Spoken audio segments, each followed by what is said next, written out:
okay? You been? Well. You good?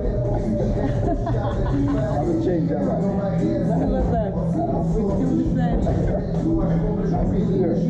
So these are the guys, most of our coaches that teach here, and a couple of guys that kind of fight.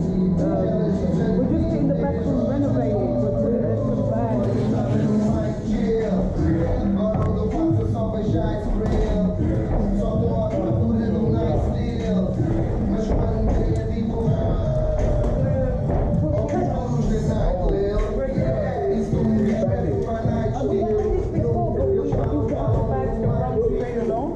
But now we're going to put them down, and we have behind that is a screen, because we make wearable for boxing. Oh, so like interactive. So you punch, and it shows how many punches you do. If you do burpees or squats, it shows. And so it's like a game application. What's that one called?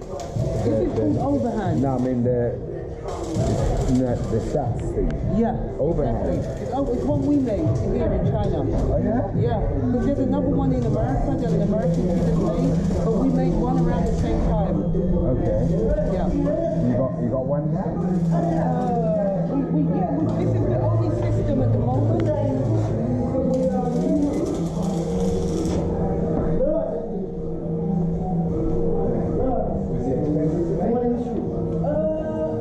We've been getting funding as we kind of not like, and this is small room for like yoga. We do yoga in here. Yeah. Yoga.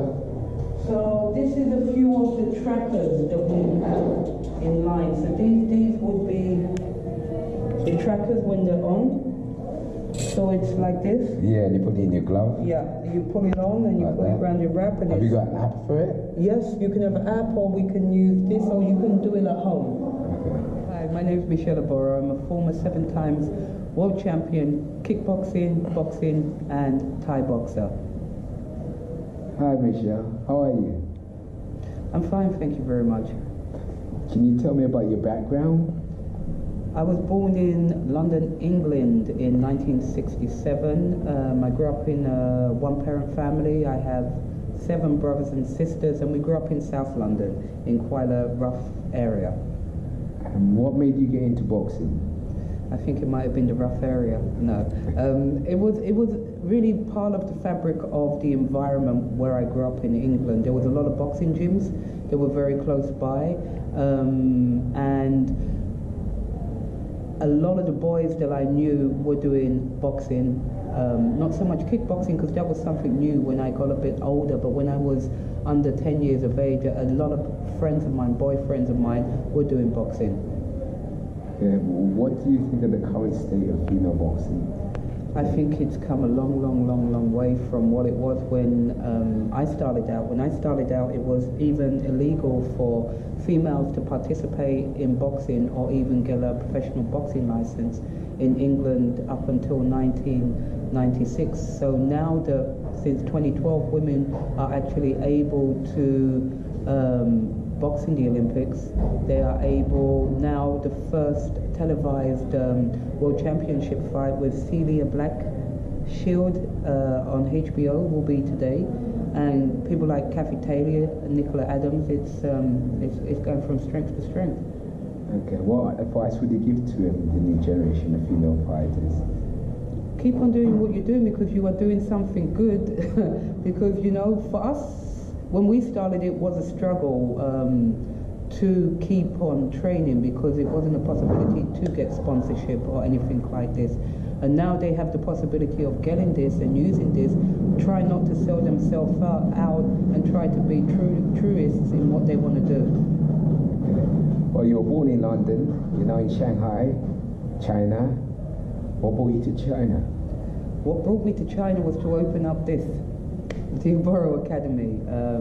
Everybody thought we were crazy when we said we were going to go to China and open up a boxing gym, but I think I was lucky that at that moment in time I had this idea that this was something that we could get in on the ground floor, and if we were in on the ground floor, that it would be easier for us to maintain it and to grow it and to be one of the front runners of boxing in China. Can you tell me a bit more about the Aboro Academy? I've heard amazing things about it. Well, what we have is we have a great community of rock stars. That's what I always say. Like, the guys that are here are amazing. Most of our members actually volunteer for our foundation. We do a lot of stuff when it comes to helping young kids realize the benefits of moving and eating well. It's not just a thing that we look at kids that are from poor backgrounds, we look at kids from all backgrounds, because we think all kids should know about health and nutrition, no matter who you are. So that's the standpoint that we come from. So we have twice a week in our academy, we have foundation classes for kids free of charge to whoever they are. And then we do a thing called Fitness for a Cause, where we go to different gyms around the city and we get them to put on a class, and 100% of the profit goes to our foundation. As well as we work in international and national and local schools, where we, same thing, if it's an international school and these kids have got money, we take their money and we give it to the poorer kids' schools so that they can actually have this kind of interaction and sports day happening. And twice a year we have a thing called a knockout, where we get our members to pay for a 12-week training course. At the end of it, they will fight. So all of the proceeds from that go 100% to the foundation too. That's excellent. So you're like the Robin Hood. Yeah, we steal from the rich. We do. No, we don't steal. We ask them very nicely if they could give us their money. Okay. And they are very willing to do this. No, it's really, you know, because for me growing up, as I said to you before, I didn't come from the best place in the world. And I was lucky enough to have some people around me that, you know, gave me the same thing and gave me a great start in my life. And not many people know this, but you're also a cancer survivor. Can you tell us about your journey? Yeah, that's correct. In 2012, I was diagnosed with stage 3 breast cancer. A lot of people told me to go back home because they said, being in China, they didn't know if they had the actual treatment that could, if the treatment was good enough to actually cure me, because it had spread to my lymphs, and so I had to have all the lymph nodes out in my right arm. So a lot of people said go back home because it will be better for your recovery, but I thought if I go back home, I'm not going to be able to open my gym in China, because I got sick before I opened my gym in China. So in the year that followed this, through chemo and radiation, we actually built this gym. So this was my legacy, but I didn't die. So yeah. Okay. Can you tell us about each of the coaches that you've had in your fighting life? Of course, I had Lincoln Boney, as you well know, and he was my first coach. He was the guy that actually put me on the straight and narrow, as to speak, and made me realize what combat sports could do for you as a young, wild child. And he really mentored me and helped me to find my path in life. And I really owe most of what I've become and what's happened in my life to Lincoln Boney, very much so. And what about the coaches in Holland? In Holland, I had a great coach. I had one of the best coaches, a guy called Johan Vos and a guy called Jan Plaz. One who was from sports school, Johan Vos, other one from Majiro Gym, and these guys actually made K1 Dutch raw kickboxing. They were the founders of the Netherlands Kickboxing Bond, and so what you see is K1 fights in Japan or wherever you go in the world, Dutch fighters, these are the guys who trained them. So I was really, really lucky enough to actually be able to train with this kind of a full-time gym with these kind of tacticians. And then when I went to Germany for boxing, because these two trainers, well, Lincoln was a trainer of everything. Johan was more of a trainer of the kickboxing. And I went to Germany and I had two trainers there. I had one whose name was called Thorsten Smith. He was a German trainer, former DDR trainer, so it was very German style kind of boxing. But I had one that I actually moved to Croatia to train with from Germany, and his name was Leonardo Petre. He was very much a great boxing coach. He's now trains the national team, and a lot of the, like Jacob Marovic, Brenko Sekatek, Krokop, all of these guys, he trained their boxing skills. So I was very lucky to train with him too. Okay, so you speak fluent English, fluent Dutch, fluent German and fluent no, Chinese. I wished. I wish, you know, that doesn't, the boxing skill is just a boxing skill, but the language is a different thing. Yeah. Okay, and what plans do you have for the future? Well, the plans we have for the future is, at this moment in time, we're making a certification so that we can be more mobile. So this certification will be introduced into children's schools. So it will be from toddlers through until young teenagers, and it will be different types of physical education, so PE kind of things. And we have a wearable system that we have been in 3 years in the process of making, but now it's actually starting to hit providers, B2B services, and so hopefully the end of this year we will have this up and running and being sold. Now it's being sold all over China, so hopefully in the future it can be sold all over America and the world, who knows. Excellent. I look forward to seeing it in action. Thank you very much, Peter. Thank you very much for meeting with us today. No, it's a pleasure. I look forward to seeing you again. No, it's amazing. You know, I've known this guy, you can't see him, he's behind the camera, but I've known this guy since I was that kid that walked up to Lincoln Boney's gym, and years later he's now come to China to visit me, which is unbelievable. It's unbelievable. I'm actually gobsmacked.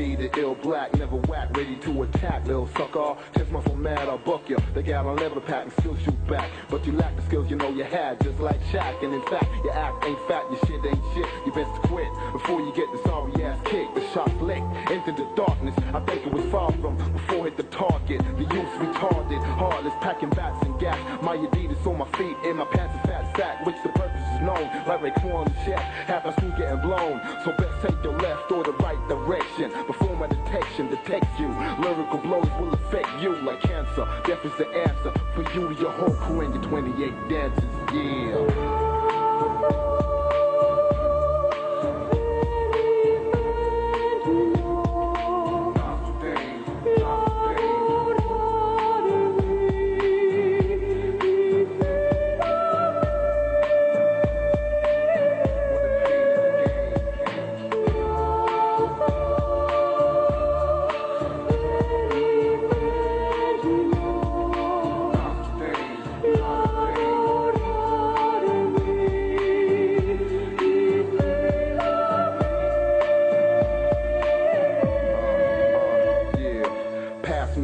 Homegrown, my style's unknown and wicked enough to get your freaking mind blown. I'm on the throne like Lizzie the First. MC's approaching, I'll leave him dizzy, dying of thirst and worse. Check me out, the holy war on the scene. My dream killing me every night. It seems that I won't succeed. Weed helps me, causes illusions. You lose and I'm cruising like Tom. I'm the microphone, Don Pedrino, cashing checks, collecting bills, and executing with a style that kills. Trying to make my first meal, trying to make a meal of stress. You know the deal is mass appeal, cause cash rules everything. I'm insane for the money, shit ain't funny without foreigners on the corners. They be talking about money, cash, dinero. It's the half smoking hero. Zero is what I got, but I rock the spot, yeah.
to attack, little sucker. Test my format, I'll buck you. The gal I'll never pack and still shoot back. But you lack the skills you know you had, just like Shaq. And in fact, your act ain't fat, your shit ain't shit. You best quit before you get the sorry ass kick. The shot flicked into the darkness. I think it was far from before hit the target. The youth's retarded, heartless, packing bats and gas. My Adidas on my feet, in my pants a fat sack, which the purpose is known. Like Raekwon the chef, half my school getting blown. So best take the left or the right direction before my detection detects you. Lyrical blows will affect you like cancer. Death is the answer for you to your whole crew in the 28 dances. Yeah.